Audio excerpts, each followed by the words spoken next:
Okay, here's the Taranis X7S, and if I power it on, it will display a message: warning, failsafe not set. Let's see how to get rid of that message, failsafe not set. Okay, so press the middle button to enter the menu.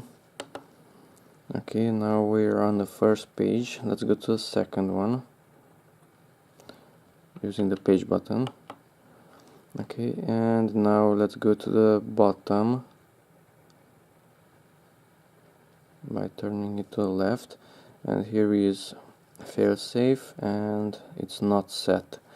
So enter failsafe and set it to no pulses. Accept it and turn off the radio, and next time when the radio turns on, that message should not be displayed. And that's it. Thanks for watching. Bye bye.